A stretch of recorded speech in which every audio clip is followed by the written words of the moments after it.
हाँ तो स्टूडेंट्स, हम लोग बात कर रहे हैं आईपीएसी नोमेनक्लेचर पर।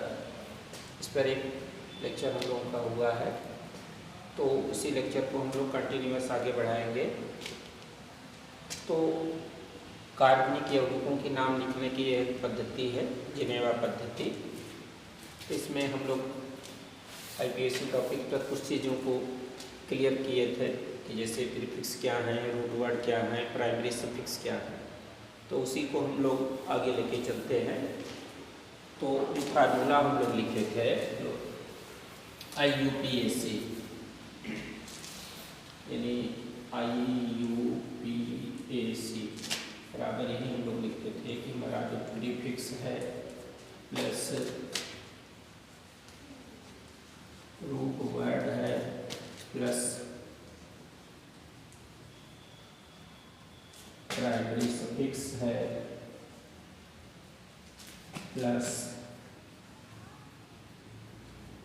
सेकेंडरी सफिक्स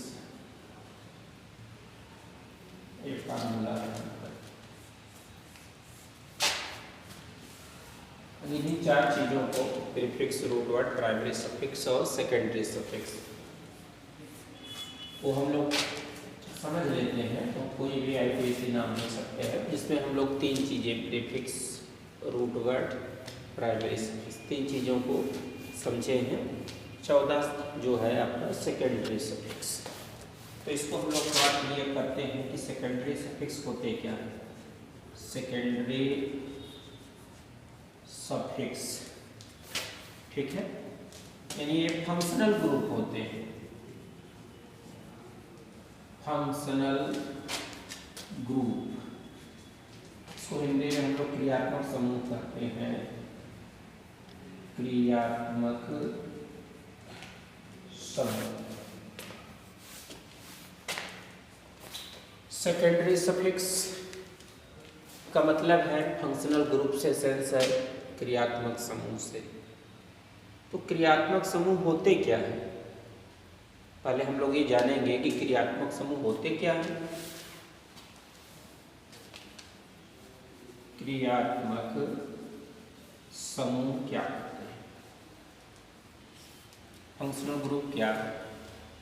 तो इसकी डिफिनेशन हम लोग इस तरह से दे सकते हैं कि कोई भी परमाणु, कोई भी हमारा परमाणु होगा या फिर परमाणु का कोई समूह होगा।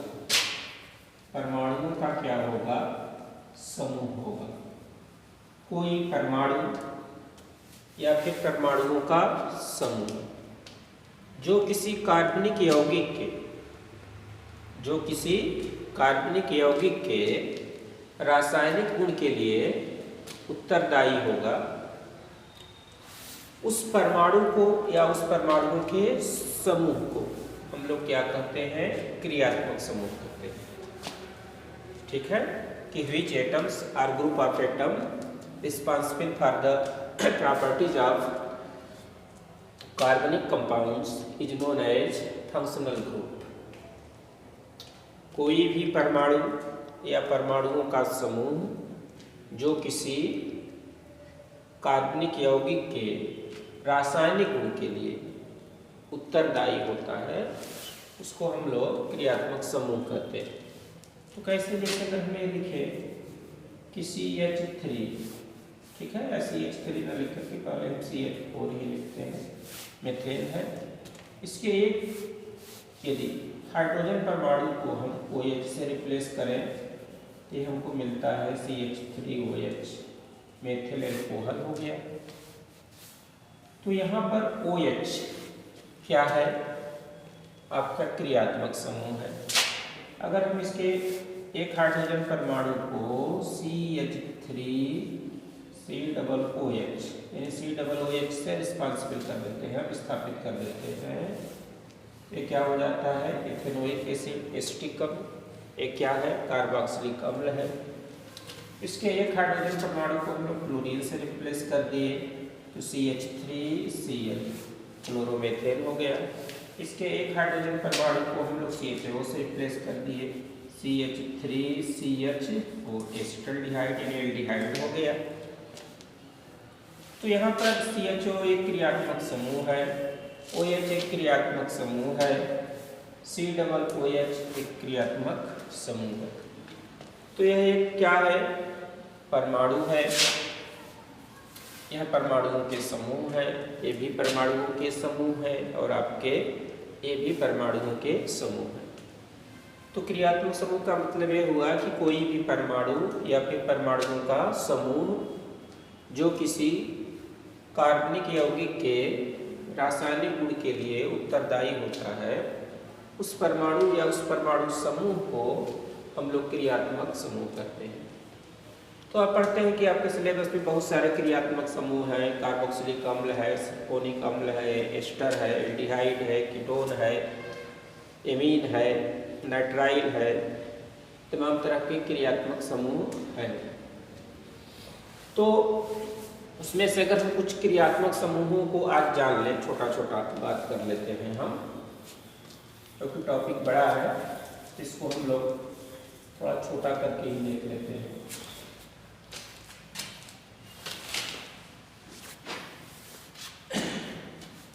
या तो फिर हम इसी तरह से देख लेते हैं कि जितने क्रियात्मक समूह हैं उनका वरीयता क्रम क्या है। तो अगर हम यहाँ पे लिख दें क्रियात्मक समूह, चार्ट भी बना लें, या वरीयता क्रम में क्रियात्मक समूह, वरीयता क्रम में क्रियात्मक समूह, क्योंकि वरीयता क्या है? वरीयता क्रम में क्रियात्मक समूह।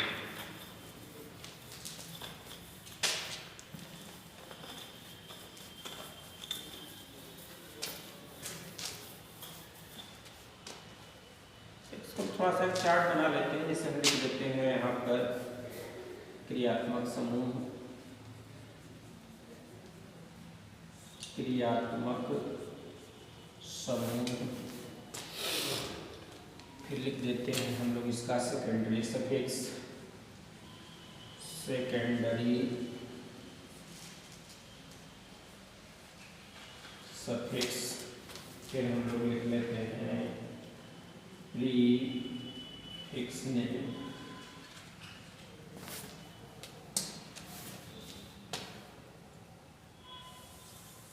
इस तरह से हम चार्ट बना लेते हैं।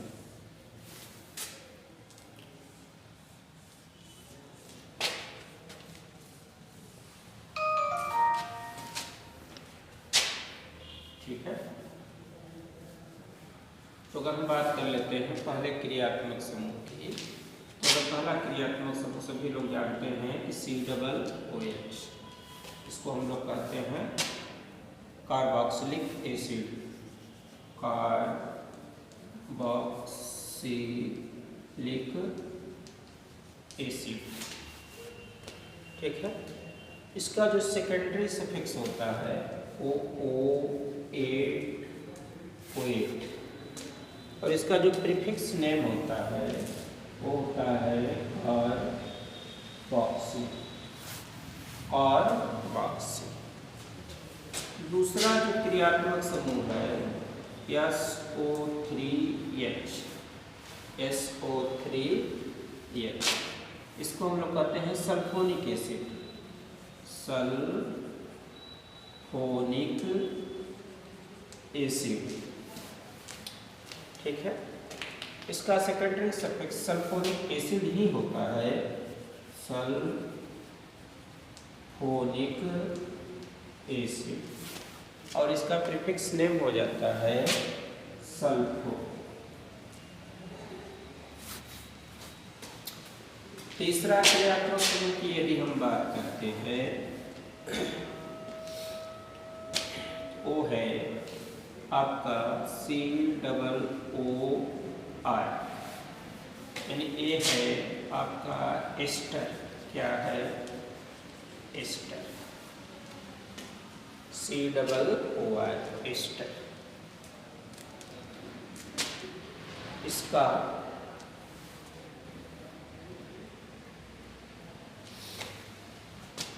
थोड़ा सा यहाँ पे गलत हो गया है, तो जो COOH का जो सेकेंडरी सफिक्स होता है वो ओइक एसिड होता है, ओइक एसिड।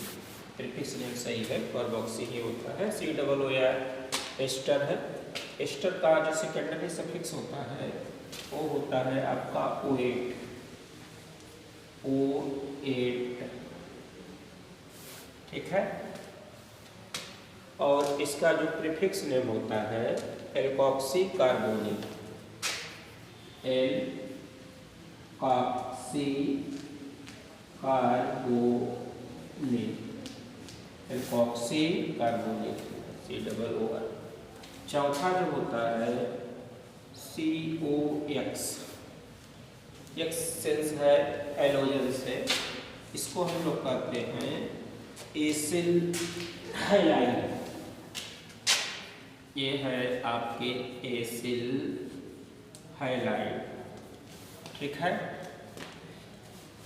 इसका सेकेंडरी सफिक्स होता है ओइल हैलाइड। Oil halide.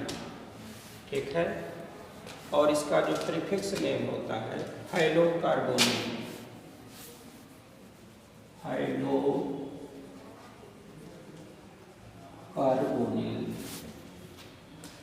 पांचवा जो है आपका है CONH2। CONH2 यानी ये क्या है आपका एमाइड। ठीक है, एमाइड।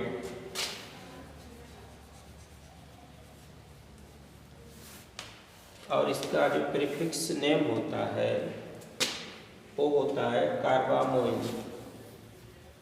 कार्बामोइल। यानी अभी तक हम लोगों ने कुछ क्रियात्मक समूह देखा COOH। इस क्रियात्मक समूह का जो नाम है कार्बोक्सिलिक एसिड है। इसका सेकेंडरी सफिक्स होता है ओइक एसिड।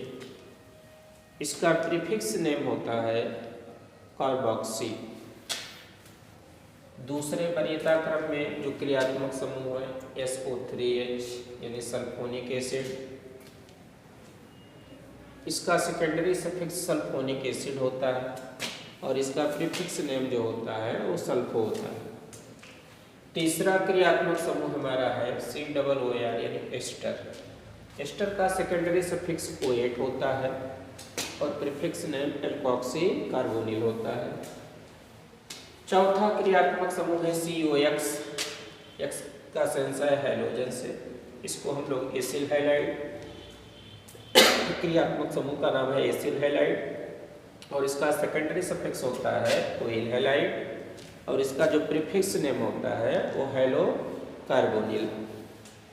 पांचवा हमारा क्रियात्मक समूह है CONH2 यानी एमाइड। इसका सेकेंडरी सफिक्स एमाइड ही होता है और प्रीफिक्स नेम होता है कार्बामोइल।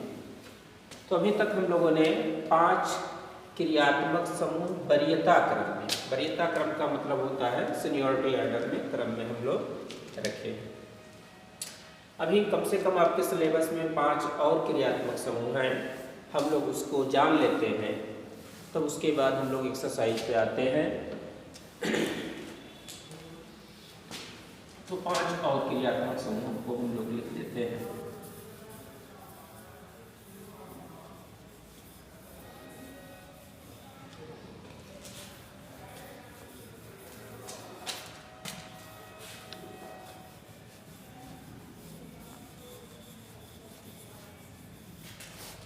तो आपका 5 क्रियात्मक समूह हमारा था और छठा क्रियात्मक समूह हम लोग देखते हैं C∧N यानी ये क्या है आपका नाइट्राइल है। इसका सेकेंडरी सफिक्स भी नाइट्राइल ही होता है लेकिन इसका प्रीफिक्स नेम साइनो होता है। Prefix name cyano. सातवां हमारा जो क्रियात्मक समूह है वो है आपका CHO यानी ये क्या है, इसको हम लोग एल्डिहाइड कहते हैं। ठीक है, एल्डिहाइड। एल्डिहाइड का जो सेकेंडरी सफिक्स होता है वो एल अल होता है और इसका जो प्रीफिक्स नेम होता है वो फॉर्मिल होता है और मिल। आठवां जो हमारा क्रियात्मक समूह है C डबल बॉन्ड O, यानी ये क्या है? कीटोन। क्या है? कीटोन। कीटोन का जो सेकेंडरी सफिक्स होता है वो आपका होता है 1, O या नहीं 1।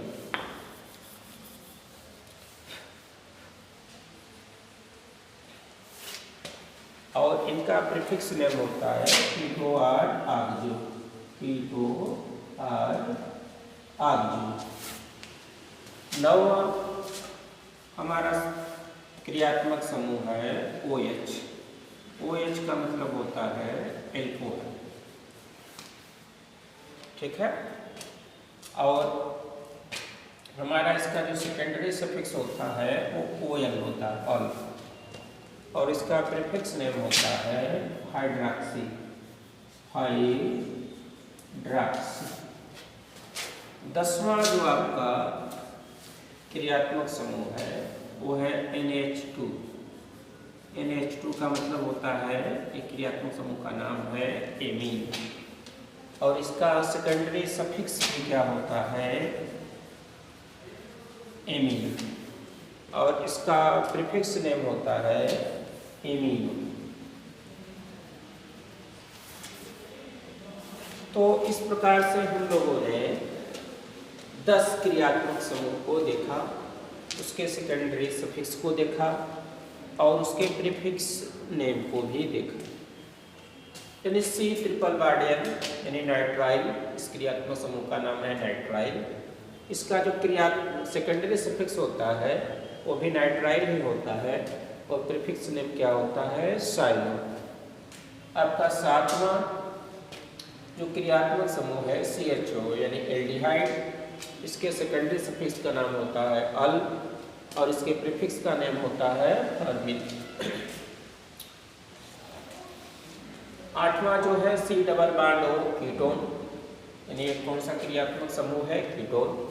कीटोन का सेकेंडरी सफिक्स होता है 1 और इसका प्रीफिक्स नेम होता है कीटो आर आगजो। 9वां हमारा क्रियात्मक समूह है OH यानी अल्कोहल। अल्कोहल का सेकेंडरी सफिक्स होता है ऑल और इसका प्रीफिक्स नेम होता है हाइड्रॉक्सी। 10वां है हमारा NH2 यानी कौन सा क्रियात्मक समूह है? एमीन, और इसका सेकेंडरी सफिक्स एमीन ही है और प्रीफिक्स नेम एमीनो। तो इस तरह से हम लोगों ने 10 क्रियात्मक समूह देखे। क्रियात्मक समूह और भी हैं लेकिन आपके सिलेबस में इतना सफिशिएंट है। तो पहला वरीयता क्रम में हमारा जो क्रियात्मक समूह था C डबल OH, और जो 10वां क्रियात्मक समूह है यानी सबसे लास्ट स्टेज पे वो है एमीन। तो हम लोगों ने चारों चीज़ों को डिस्क्राइब किया कि प्रीफिक्स क्या है, तो प्रतिस्थापी है, रूट वर्ड क्या है, प्राइमरी सफिक्स क्या है और सेकेंडरी सफिक्स क्या है। और जो सेकेंडरी सफिक्स का सेंस हम लोग लिए क्रियात्मक समूह से, और क्रियात्मक समूह अभी हम लोगों ने 10 देखा और उनको एक वरीयता क्रम में देखा। क्यों वरीयता क्रम में 10 लिखा गया? क्योंकि किसी भी कार्बनिक श्रृंखला में अगर एक ही IPSC कहती है कि किसी भी कार्बन श्रृंखला में एक से अधिक क्रियात्मक समूह नहीं होते। किसी भी कार्बन श्रृंखला में एक से अधिक क्रियात्मक समूह नहीं हो सकते। अगर एक से ज्यादा क्रियात्मक समूह आपको दिख रहे हैं तो वरीयता क्रम में जिस क्रियात्मक समूह का स्थान ऊपर है तो उसको तो हम क्या मान लेंगे? Secondary suffix. बाकी को क्या मान लेते हैं? प्रीफिक्स। क्या मान लेंगे? प्रीफिक्स। जैसे अगर हम बात करें फॉर एग्जाम्पल्स कि जैसे C ट्रिपल बॉन्ड N यानी नाइट्राइल, किसी कार्बन श्रृंखला में नाइट्राइल भी है, CHO भी है और एल्कोहल भी है। नाइट्राइल है, एल्डिहाइड है यानी CHO है, एल्कोहल है OH। 3 चीजें हमको हैं। तो वरीयता क्रम में इन तीनों में सबसे ऊपर जो स्थान है वो नाइट्राइल का है, इसलिए नाइट्राइल हमारा मुख्य क्रियात्मक समूह हो जाएगा यानी सेकेंडरी सफिक्स हो जाएगा। और इसके नीचे जो क्रियात्मक समूह आपके रहेंगे तो उनको हम लोग क्या मान लेंगे, प्रीफिक्स। जैसे अगर सिर्फ और सिर्फ उस किसी भी कार्बन श्रृंखला में हम कहते हैं कि CHO होता तो उसका सेकेंडरी सफिक्स क्या होता, अल।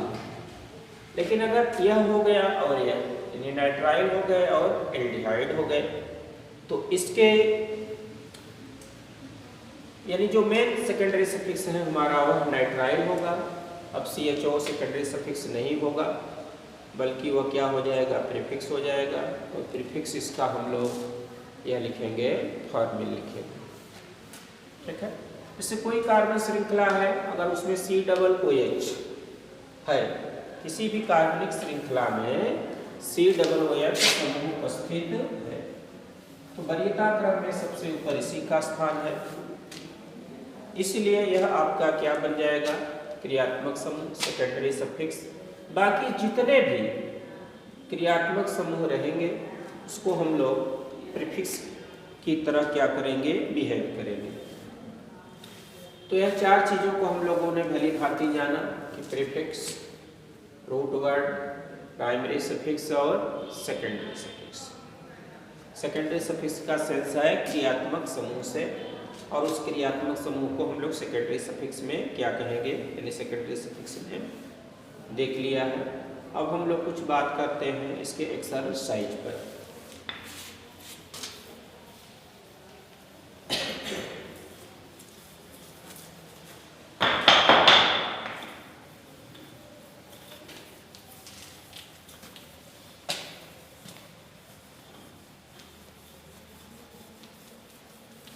जैसे कि हम कोई एक कार्बन श्रृंखला लें, जैसे हमने लिया CH3 CHCl CH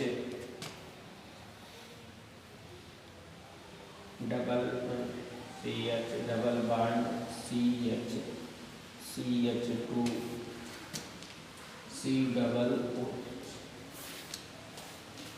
मान लो हम नंबरिंग करने का कर दे रहे हैं, क्योंकि नंबरिंग करने का आपको शेड्यूल अभी हम नहीं बताए हैं, तो हमने नंबरिंग इधर से किए 1 2 3 4 5 और 6। ठीक है। यानी इसमें कार्बन परमाणुओं की श्रृंखला 6 की है। अब इसमें हम लोग प्रीफिक्स पहले लिखते हैं। IPSC नाम लिखने में प्रीफिक्स कार्बन श्रृंखला में है तो प्रीफिक्स अवश्य लिखेंगे। प्रीफिक्स आपके 5 नंबर पर है CAL। Cl को हम लोग क्या कहते हैं, क्लोरो, 5 क्लोरो। A आपका क्या है, प्रीफिक्स, प्रीफिक्स है।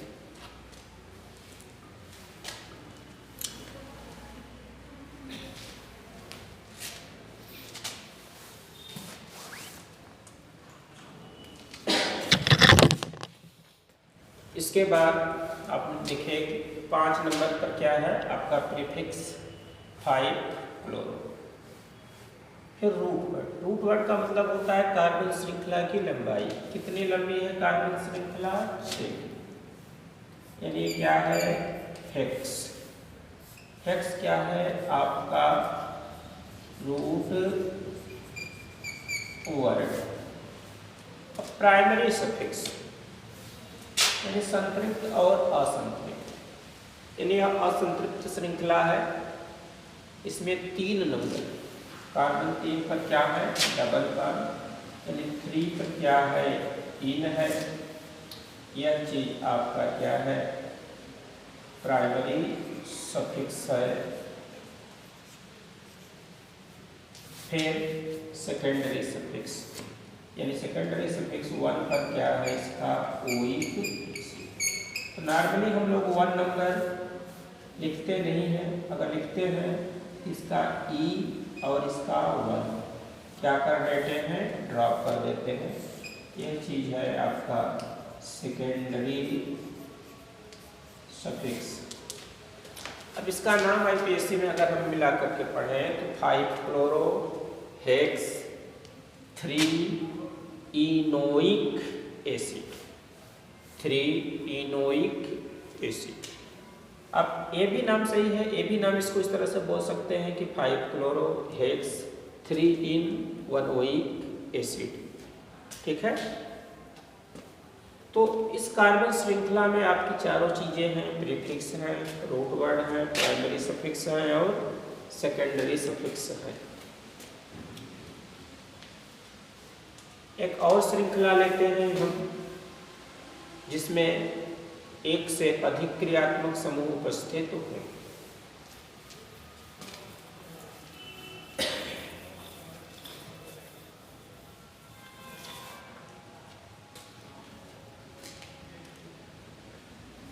एक से अधिक क्रियात्मक समूह वाली श्रृंखला ले रहे हैं कि CH3 है, CH3 है, CH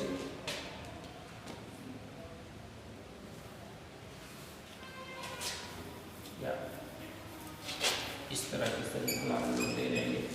CH3 CH, यहाँ पर Br, फिर CH OH, फिर CH2 C-double-OH। इस कार्बन श्रृंखला का हम अंकन कर दे रहे हैं क्योंकि अंकन करना भी आप लोग नहीं जानते हैं। 3 4 5 कार्बन श्रृंखला 5 परमाणुओं की लंबी है। इस श्रृंखला में हम देख रहे हैं कि 2 क्रियात्मक समूह हैं, एक C-double-OH यानी कार्बोक्सिलिक अम्ल है और एक OH एल्कोहल। तो आईपीसी के अनुसार किसी भी कार्बन श्रृंखला में 2 क्रियात्मक समूह नहीं हो सकते। अगर 2 हैं, 3 हैं, 4 हैं, 5 हैं, तो जो वरीयता क्रम का चार्ट बनाया गया था उस चार्ट में जिसका स्थान ऊपर रहेगा वह क्या हो जाएगा, आपका मुख्य क्रियात्मक समूह, और बाकी के आपके क्या हो जाएंगे, प्रीफिक्स हो जाएंगे। तो C-double-OH को हम मुख्य क्रियात्मक समूह सेकेंडरी सफिक्स मानेंगे और OH को हम लोग प्रीफिक्स ही मानेंगे। तो प्रीफिक्स यहाँ पर आपके अब 2 बनते हैं, एक ब्रोमो और एक हाइड्रॉक्सी। तो 4 पर आपका प्रीफिक्स क्या है, ब्रोमो। 4 पर प्रीफिक्स क्या है, ब्रोमो, और 3 पर प्रीफिक्स क्या है, हाइड्रॉक्सी। 3 पे प्रीफिक्स है आपके हाइड्रॉक्सी। ये दोनों आपके क्या हैं, प्रीफिक्स हैं। अब रूट वर्ड है कार्बन श्रृंखला की लंबाई कितनी लंबी है, कार्बन श्रृंखला 5 की पेंट। ये क्या है आपका रूट वर्ड है। फिर आपका प्राइमरी सफिक्स यानी संतृप्त और असंतृप्त, इसमें सभी जगह हमको सिंगल बंद ही दिख रहे हैं, इसलिए यह क्या होगा, एन। ये क्या होगा आपका प्राइमरी सफिक्स। और सेकेंडरी सफिक्स 1 पर क्या है, ओइक एसिड। ये क्या है आपका सेकेंडरी सफिक्स है। ये क्या है आपका सेकेंडरी सफिक्स। अब इसका आईपीएससी नाम चाहे तो अगर हम कहते हैं कि जब प्राइमरी सफिक्स से सेकेंडरी सफिक्स लिखते हैं और सेकेंडरी सफिक्स 1 नंबर पर, 1 पोजीशन पर हो, तो इसका ई और इसका 1 हम लोग ड्रॉप कर सकते हैं, तो इसमें दिक्कत नहीं है। इसका नाम होगा 4-ब्रोमो 3-हाइड्रॉक्सी पेंटेनोइक एसिड, पेंटेनोइक एसिड। अगर यदि यही C-double-OH न होता इस कार्बन श्रृंखला में, तब हमारा जो OH प्रीफिक्स बन गया है, तब यह क्या होता आपका मुख्य क्रियात्मक समूह होता। तब इसका हम लोग सेकेंडरी सफिक्स लिखते। तो सेकेंडरी सफिक्स क्या हो जाता है इसका? ऑल। तब हाइड्रॉक्सी नहीं होता, न तो प्रीफिक्स होता, क्योंकि वरीयता क्रम यह प्रीफिक्स बन गया है। अगर यह नहीं होता तो यह आपका क्या हो जाता? क्रियात्मक समूह, सेकेंडरी सफिक्स हो जाता। तो इस तरह से हम लोगों ने अभी चारों चीज़ों को डिस्क्राइब किया, prefix, root word, primary suffix और सेकेंडरी सफिक्स। चारों चीज़ों को हम लोग भली भांति समझे। अब आपको दिक्कत हो रही है कि सर नंबरिंग कैसे किधर से किधर कर दे रहे हैं, कि इधर से होगा कि इधर से होगा। तो कार्बन श्रृंखला का अंकन करने के क्या कुछ होते हैं? नियम होते हैं। उस नियम को हम लोग देखेंगे, जो कि नेक्स्ट टर्न पे हम लोग देखेंगे। लेकिन हम लोग आज से ही बता देते हैं कि अगले टर्न पे हम लोग देखेंगे कार्बन श्रृंखला का अंकन। ठीक है, नंबरिंग कैसे नंबरिंग करेंगे? 1 2 3 4 5। तो यह हमारा नेक्स्ट टर्म का क्लास रहेगा, कार्बन श्रृंखला का अंकन। जब आप कार्बन श्रृंखला का अंकन करने जान जाएंगे तो आपकी अंकन की कोई जरूरत नहीं पड़ेगी हमको अंकन करने की। आप स्वयं अंकन करके उसका नाम लिख सकते हैं। प्रीफिक्स जान चुके ही हैं, रूट वर्ड जान चुके ही हैं, प्राइमरी सफिक्स और सेकेंडरी सफिक्स जान चुके हैं। तो ठीक है, हम लोग नेक्स्ट टर्म पर